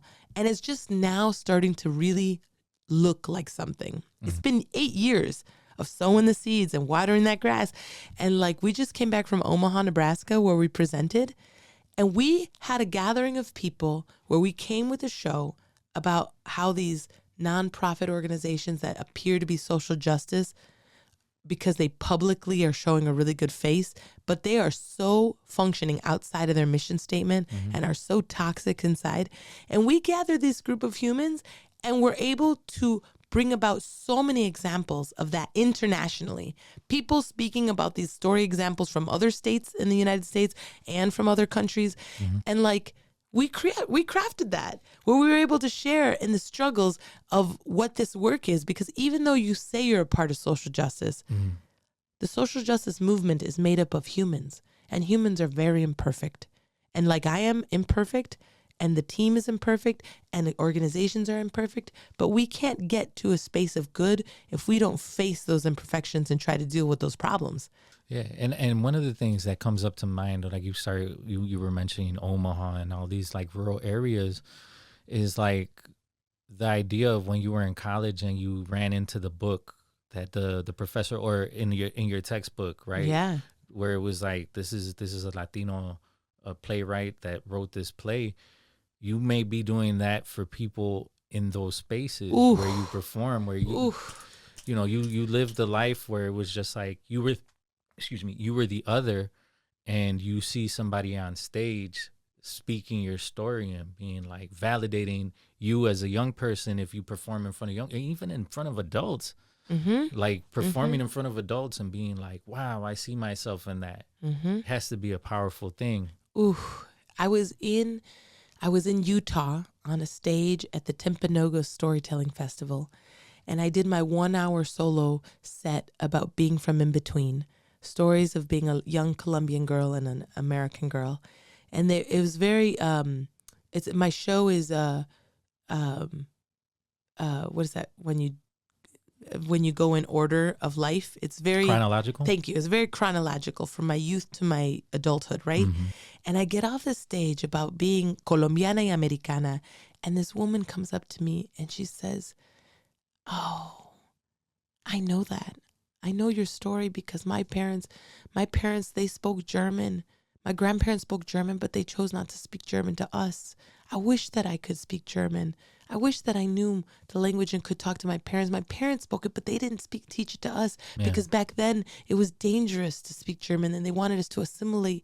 Man, I wish, here was this woman in her 70s, I would say at least. She could have been 80, but she was clearly in about her 70s, telling me, añorando, wishing that she had been able to have that moment that my dad had, where I was a little girl and he stood up for our language. Yeah. And I was just so moved by that. I was so moved by that because here in her 70s, she still wishes for something that she didn't have. And what that gives us is an adult that will be more empathetic potentially to a family who speaks a different language, be it Spanish, be it Mandarin, be it whatever language that immigrant family speaks, that she would have more empathy and compassion because she identifies herself in that a little bit. I was in California at the University of California in Bakersfield talking about the Workers' Teatro, and I shared a scene with them about wage theft, about workers being forced to work more hours and not getting paid for that. And this young woman, college student, she was a freshman, she's like, my mom works out in these fields.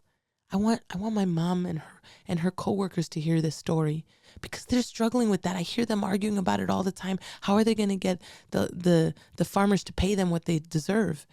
We need that story now. I was out where Cesar Chavez was doing a grape strike back in the 60s and the 70s, organizing workers. And I'm talking about factories in 2025 that workers are still trying to organize for those same rights. And here's this young woman hearing her mom struggle about not getting paid correctly, not getting a living wage, and wanting for them to hear this story that I'm telling about a Pampers factory in Waukegan, Illinois. And like, we are each other's keeper, right? We have to tell each other stories and remind each other that we deserve that paycheck. We deserve to get full pay. We're beautiful. Yes. So I've been really encouraged. I've been really encouraged by the work and the fact that we see each other in our stories, and that I have had people walk up to me that are from very different ethnic backgrounds. identify with my stories. That story about Niña Buena that I performed, when I did that at Madison, University of Wisconsin in Madison, one of the very first people that walked up to me and spoke to me and said, "Oh my God, you told my story. I mean, my life is different, but you told my story," was an older white man in his 60s. And I was like, what? I was so confused. But it's because we're human. Yeah. And we all struggle with wanting to belong. We all struggle with wanting to be loved. We all struggle with our sexuality or our intimacy or our desire to be someone that we don't feel we are, or being okay with who we are. And like, to me, that's the joy of storytelling, is connecting with people who on the surface appear nothing like me. Yeah. But we're just, this flesh is just an external. We're souls. Our souls are out there, and we're connecting souls to souls when we're doing theater and when we're telling stories. Yeah, and it's sad that we're so based on the visual component of who we are that it's just like we can't move past it. Some people can't move past it, you know? What would you say is, I mean, you alluded to like starting your business as a small business operator, right? Yeah. Like what was that like? Cause you're like, you're acting and you're developing these things, but you also have to get paid. How did you get that hat? I wish that I had someone business minded come into my life in my 20s to point out to me that I was very much an entrepreneur, because sometimes I was wearing the hat of an actress. Sometimes the hat was arts educator, and I was in the high schools or the grade schools doing arts education, either right next to their English teacher or right next to the science teacher with dance and movement, storytelling. And I was even doing physical theater and pantomime arts work. I was helping kids make masks and then use their bodies to express their work in those masks. I've been at corporate Chicago using theater facilitation skills to help with the corporate environment and helping workers create a more positive workplace environment. But nobody told me that that was a business. And so it took a long time, but finally, with the help of the Lawyers for the Creative Artists, I became a part of a cohort of artists who were shepherded through a process to become an LLC. So my LLC is called Artivista LLC. Nice. And it's the combination of the word artist and activist. In Espanol, an artista, an artist, and activista is an activist. And really, all of my work is at the intersection of art and activism. And specifically story and activism, or theater and activism. But really, these are all just art forms. So I chose artista and activista, artivista. And trying to understand how to be my own bookkeeper has been a struggle of 20 years. So it's perfect that now, as an actual LLC, I'm, setting up my bookkeeping.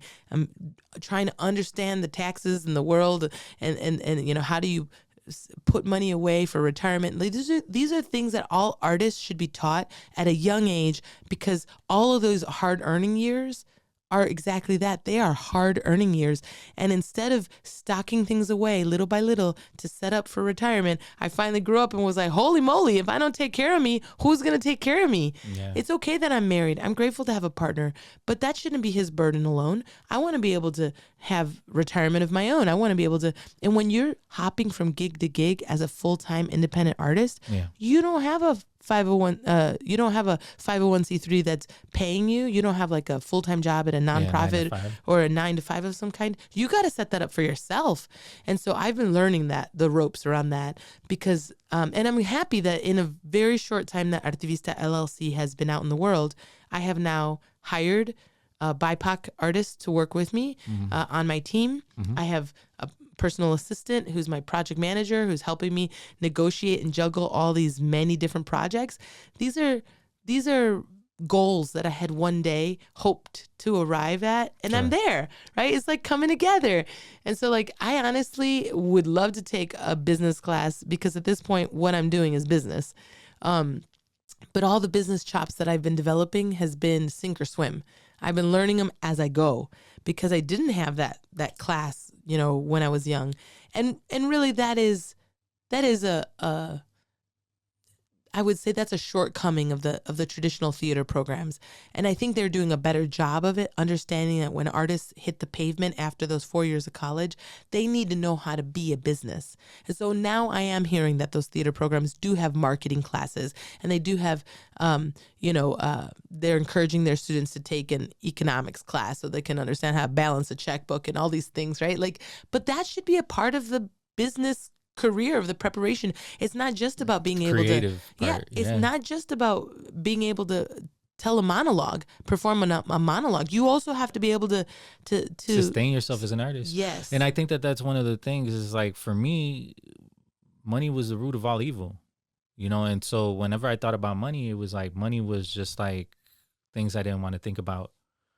And so, one of the things that it's forced me to do is to take those business classes, and there are cohorts that could help you with cash flow and your bookkeeping that have been like monumental in my growth. That's so great to hear.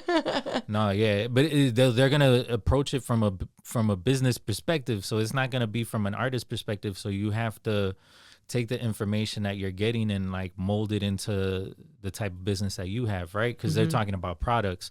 Like, I am the product. Yeah, so I am the product. Yes. So like, how, you know, like you have to tailor it and like take the information and like digest it in your own way for your own for your own sake.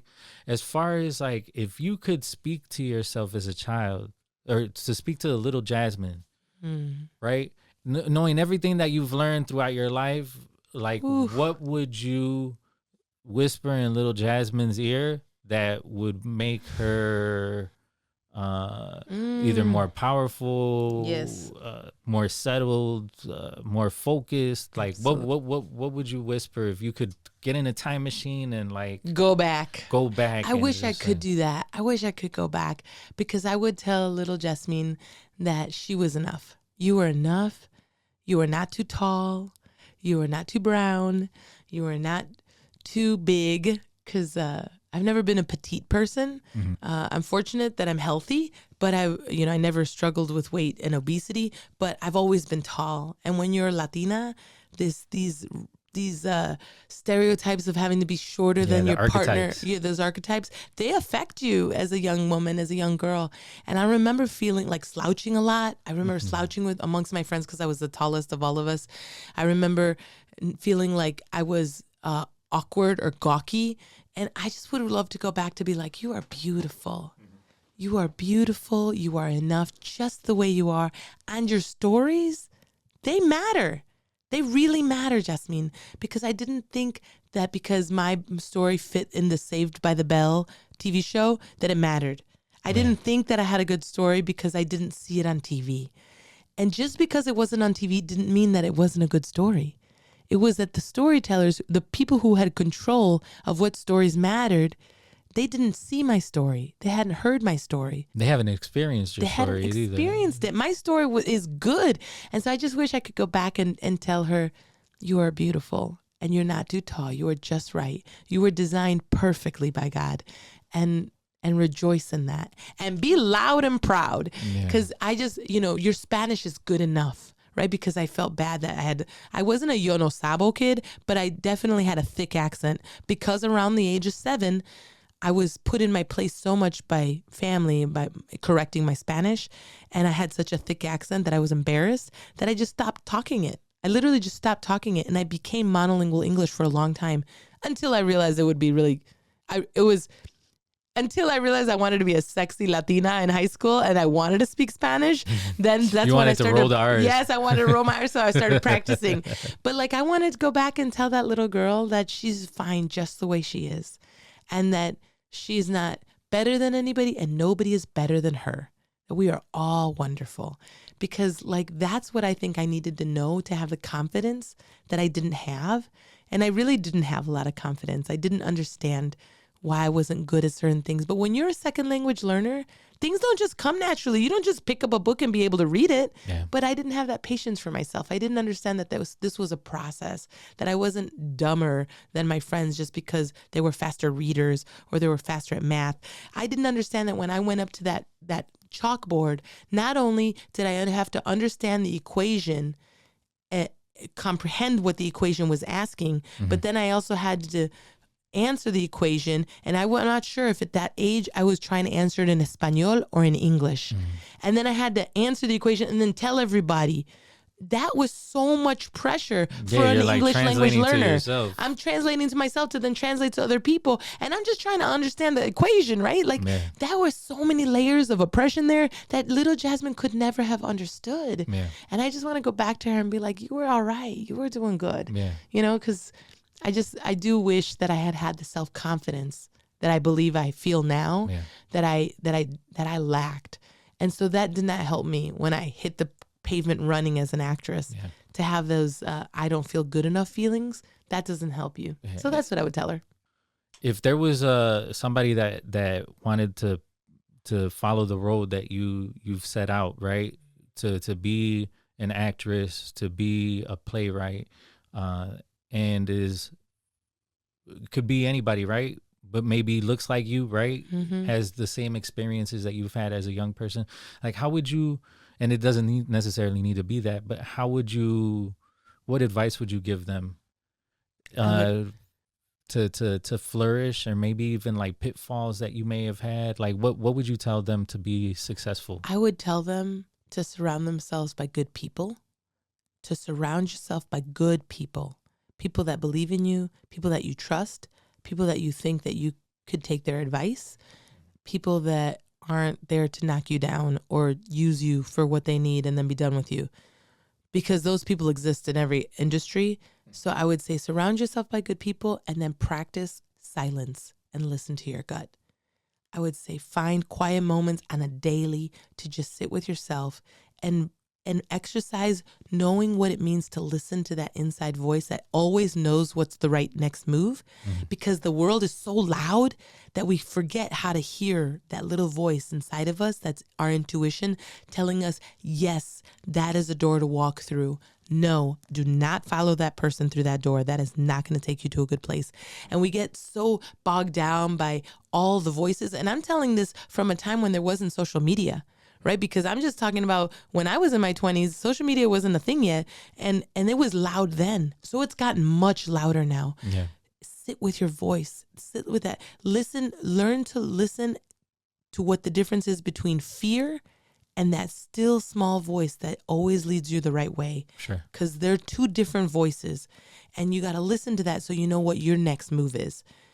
I think that you got to believe in yourself. And if you feel deep in your gut that performance is your thing or writing is your thing, don't be so blind to the feeling of it that you're not also thinking about the reality of it, right? You have to feed yourself. You have to eat. You have to work. And you have to be this creative soul in action. You can't just want to be an actor or want to be a writer or want to be a poet or want to be a rapper. You have to practice it. How can you set yourself up that you are actively practicing it on a daily basis, however that practice looks for you, in a daily, weekly, monthly way, and you're eating and you're taking care of your needs? How do you honor your soul and your body at the same time, right? Don't get so lost in following people that you lose your way. You got to listen to what your next step is. That next step may look really flashy and perfect for somebody else, but if it isn't for you, it isn't for you. California. Yeah. And it wasn't for me. And I really wanted to leave. So I feel like you got to listen to your gut and know when your gut is telling you not to walk through a door or to get the hell out of where you are and run fast for that door. So I think that that's a really important thing. And I don't think we practice listening in silence enough. You need to go out into nature. You need to walk amongst the trees barefoot. You need to, dig in the dirt. You need to eat good food. You need to surround yourself with people that make you laugh and will listen to you when you cry, right? Don't be alone, because being alone is not a good way to be. And when you're in these scenarios and you start climbing, I oftentimes think of the most talented people of our generations. And I'm so sad. I'm so sad that Prince wasn't surrounded by people that really loved him. I'm so sad that Michael Jackson, that Madonna, that these people who were so exponentially powerful and creative were not surrounded by love, to have cared for them and nurtured them, because every person's going to hit difficult moments. Nobody gets to get by in life without difficult moments. But when you get to those difficult moments, who's there to catch you? And I want us as creative souls, we're very empathetic people. We need people that will nurture us because we're very susceptible to those extreme feelings. Depression is real, and being challenged by the industry is real. And so surround yourself by good people and be in tune with yourself so that you can help yourself get out of those difficult situations and love yourself out. Love yourself out of those scenarios. Yeah. You know, and surround yourself by people who will see you and pull you out. You know, they'll love you and pull you out, not people that are just there to use you. And that means that you got to be a good friend. Well, I mean, I think that when you see those people, I've seen those people recently, right? And they're the people who stand next to you when things aren't going in the best way, right? Like when you're in a bad situation or you're in a tough situation, I should say, and the people who supported you through that, those are your people, and you need to like know who those people are and acknowledge those people and feed that relationship, right? What are you up to, and like what do you have coming up? So lots of wonderful things. I'm cooking up a fundraiser for Workers Teatro, because we do get these national invitations like the one we just got to go to Omaha, Nebraska. And we need to fund those. And we're a collective. And so we're performing out this summer. I'll be out in the parks. So I was invited to co-direct a show with Free Street Theater, and it's called El Barzón. That's a very old song, a Mexican, like a pretty well-known Mexican folkloric song that's about the worker life. And my team, Workers Teatro, are low-wage workers who work in factories, domestic care workers, and are street vendors. And we're teaming up with Free Street Theater. So half of the cast is Workers Teatro, half of the cast are professional actors in Chicago. And we're going to be in the parks as part of Night Out in the Parks. We've got a bunch of shows in July and August. So I hope people will come out to see that. For sure. It's fun because for me, it's kind of a return to traditional directing. I've been working with Workers Teatro as a director, as a co-creator for 8 years, and that is community work. So I don't have a sound designer or a lighting designer or a costume designer. It's us doing it the way we do it out in the parks, in the church basements, and wherever the work needs to happen. So this is kind of fun for me right now. I'm also performing nationally as a storyteller. So I'll be going to the Sierra Storytelling Festival in 2 weeks. And in the fall, I've also got, I'll be performing right here locally at, actually in a week or two, I'll be performing in Oak Park. So you know, my Instagram page and my Facebook page, I try to post up when I'm performing. I'll be out in the National Storytelling Festival in October, and I'll be at I'll be at just different storytelling festivals. So people call. The way that works is that producers call and invite me. And I am so fortunate to get to go on a stage and, as a Latina, a bilingual storyteller, tell stories from our cultura. I tell stories that are folk tales, myths, and legends. And I also tell about being bicultural, personal tales, about growing up in Chicago, like the stories I've been sharing here with you today. And I'm right alongside, you know, storytellers that are African-American, tradition, you know, or maybe a storyteller from England or a traditional teller from Japan, or, you know, like we're just tellers from around the world telling stories, reminding each other of our humanity and reminding each other to give each other a chance, right? Yeah. So I love to perform at schools and libraries. My company is Artivista LLC, but my website is my name, JasminCardenas.com. So people can go to my website to hire me or come to my Instagram page or Facebook page. And what are those pages? So my Instagram page is one Jasmin Cardenas. So it's at one Jasmin Cardenas. And one, then the number. The number one. Yes, okay. Thank you. That's so funny. I didn't have an Instagram page. I got a youth who was my assistant at the Art Institute of Chicago, and I asked him to take some pictures of a workshop a few years ago. And he's like, "Oh, you know, I'll tag you. What's your Insta?" And I was like, "I don't have an Insta." And so thanks to that beautiful young soul, I now have an Instagram page. Nice. My Facebook page is Jasmin Cardenas Creates. And that's where I keep all my professional work. Jasmin Cardenas creates. So if you're a school or a library and you want to see what I'm doing, I also talk about Workers Teatro on there, because all of my work is connected. It's all about telling our stories to remind each other of our humanity and to connect each other. And really, my website is the main page, because that's got everything. It's got my actor life. It's got my storytelling life. It's got Workers Teatro. It's got products, because my storytelling CD or album that I released 2 years ago now is called Cuentos from the Americas, and it won the World Storytelling Award. Nice. So I'm Congratulations. thank you. I'm proud of that. And so people can download my album from my website. Although I still manage to sell actual CDs. Yeah, down people in are the buying South. CDs. Yes, Yeah? down in the South. Nice. There are people who buy CDs still for their cars or for their homes. Cars. So yeah, I know. Can you Wow. believe it? I know my new car that I bought last year didn't have a CD player, and I didn't want it. I was like, I love my CDs. I want to keep my car with my CD player, but that doesn't happen anymore. But yeah, so I'm out there. Man, I really appreciate you coming. Definitely gave us some nuggets. Your story is really inspiring, and I'm positive it's going to inspire other people. But yeah, so if you want any more information, we'll have links at 500andgrowing.com. We have mixes. We have the mural art and the portraiture that I feature. And then also like your website, right? Yeah. Like we're multifaceted. So, Yes. you'll get the podcast, you'll get the art, you'll get the music. And then we're produced by Where You At Productions. Where You At Productions is a production company that helps you amplify your voice to tell your own story.